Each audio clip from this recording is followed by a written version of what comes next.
Žēlastībā apklāts tu brīvs.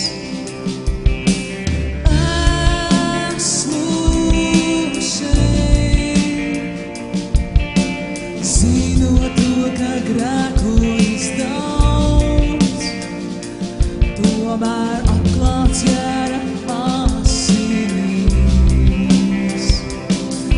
Tagad atradu es mīlestību vislielāko, tu savu dzīvi atdevi un sevi upurēji. Čau! Šodienas svētdienas tēma bija katrs atbildēs par sevi. Čau! Labdien!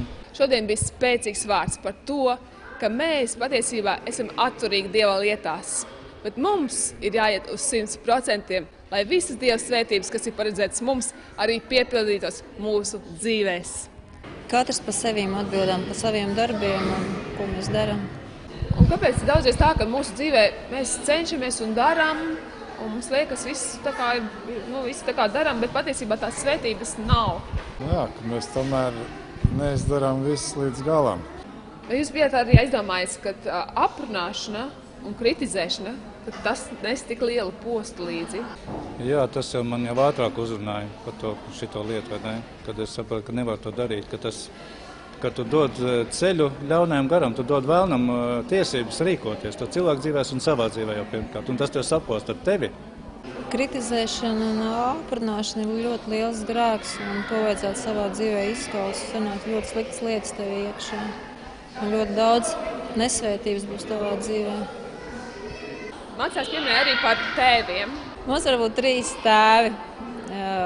Dievs tēvs debesīs, mūsu garīgais tēvs, kas ir mācītājs vai mūsu grupiņas līderis, kurš mums garīgi pamāca un māca, un bioloģiskais tēvs.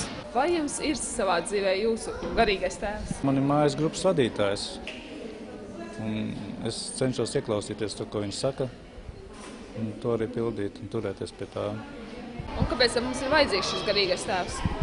Lai mūs pamācītu garīgi Dieva lietās, kā dzīvot, kā pareizi, kā varbūt pildīt Dieva gribu pareizi un arī no kaut kā nepareizi atturēt, arī sabārt kādreiz varbūt pat.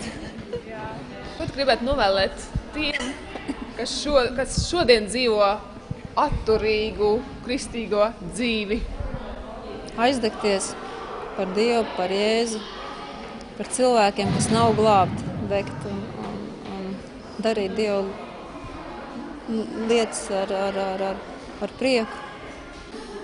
Es uzskatu, galvenais, lai būtu viņiem attiecības ar Jēzu.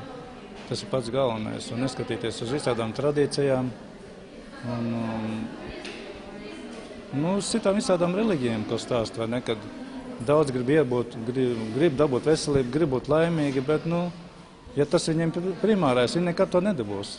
Tikai tad, kad staigā Jēzu kopā, tad, kas saka, Bībelē rakstīts, tad tev Dievs visu pārējais lietas piemetīs klāt, un tas arī notiek. Un dzīvē tas jau sāk piepildīties. Es visiem iesaku atnākt pie mums uz Zinātņu akadēmiju, uz dievkalpojumu, jo mums ir riktīgi, mums te nav vispār atturībnieku, mēs visi patiešām paceļam rokas un slavējam Dievu no sirds, un tas ir riktīgi forši. Mums ir dažādas kalpošanas, kad tu Dievam vari pateikt, ka tu viņu mīli, bet tu vari to parādīt arī darbos. Piemēram, mēs pārstāvam video komandu.